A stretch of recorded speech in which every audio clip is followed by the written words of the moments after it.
How long are you on patrol before you get to anti-crime? Well, uniform patrol was a little over a year. Okay.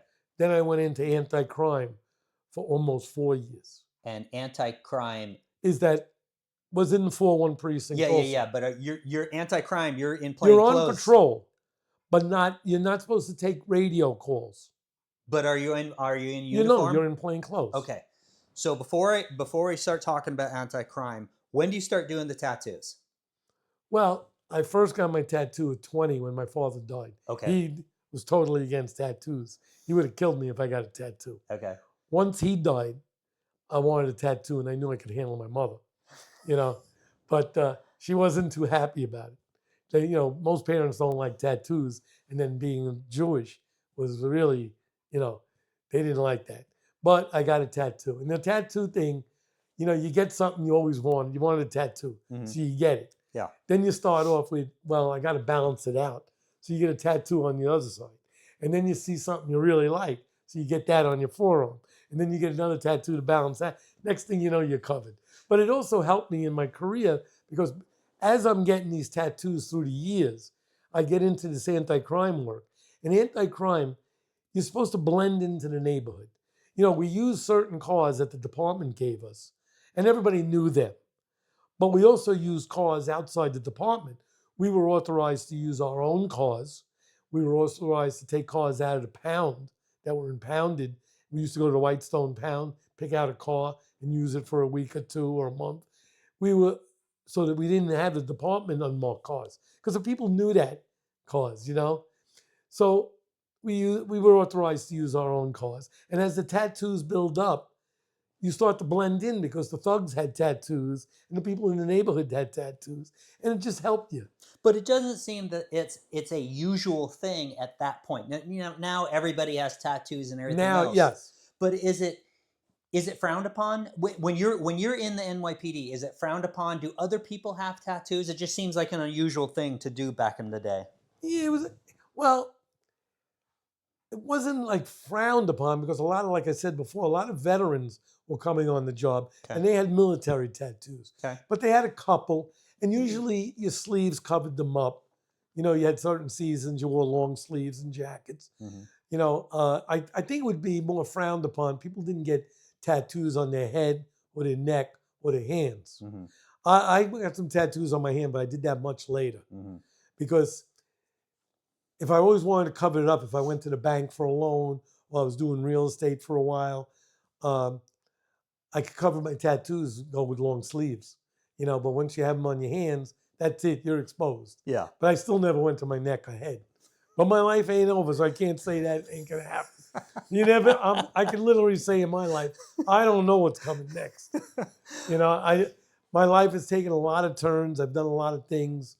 I had a very good life. And, I do a lot of my promotion stuff too, in not only to promote myself, but to thank the cops along the way that I worked with. I tried to put as many as I could in my book, as many in my show. I profiled some of them. And to thank the cops for the job they do and bring it to the light of what the police do for the public. Yeah. Besides promoting myself. Right. But the cops do so much. And I always, if you see my other podcasts as well as your own, I will always speak good about the police and what they do. They say there's the thin blue line, and that's what separates us from being a jungle. That thin line is the protection for the public. That's the difference between order and chaos. And the blue line represents the police that do it. Yeah. And other heroes also are firemen, but their job is a skilled labor. That's how I separate the police and fire. They risk their lives. They do a great job, but they're doing a skilled labor. They're fighting a fire. And there's different ways to fight different fires. Police deal with a human factor, and you never know how a human's going to react. Are they nuts? Are they psycho? Are they going to pull a gun on you? Going to pull a knife on you? They're going to stab you in the back, stab you in the stomach. Human factor is untold what could happen. Yeah, it's very interesting, Ralph, because like I said, I've watched a whole bunch of what you've said, and I think one of the most poignant thing you said was, look, heroes are the cops. right? There's guys that run toward the danger and not away. And so you were having this discussion with one of the hosts, and they were talking about athletes and how they're Oh perceived as man, heroes. I hate when they say call athletes heroes. That kills me. You know, uh, athletes are great athletes.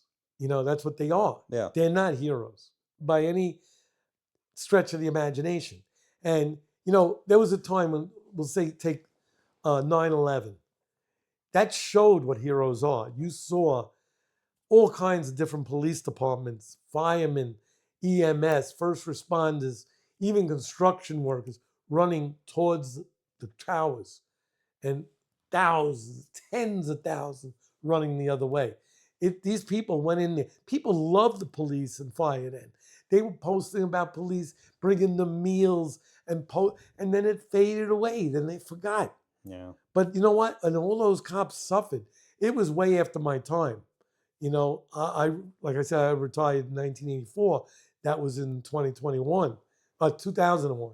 And people forgot how they rushed in there. They put their lives on the line, and so many of them lost their lives. And they're still losing their lives.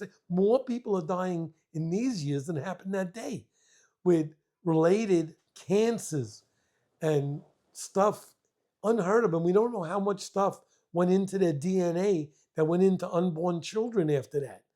You know, but there's people suffering out there. And every single one of them, when you hear them talk, say they would do it again. And I know they would. Yeah. I just That's a hero. And the funniest line that you said was, look, the guy just catches a ball. My dog can catch a ball. You teach dogs. You see SEALs do all that stuff all the time. They throw balls into the hoop. That's not a hero. That's a trained athlete.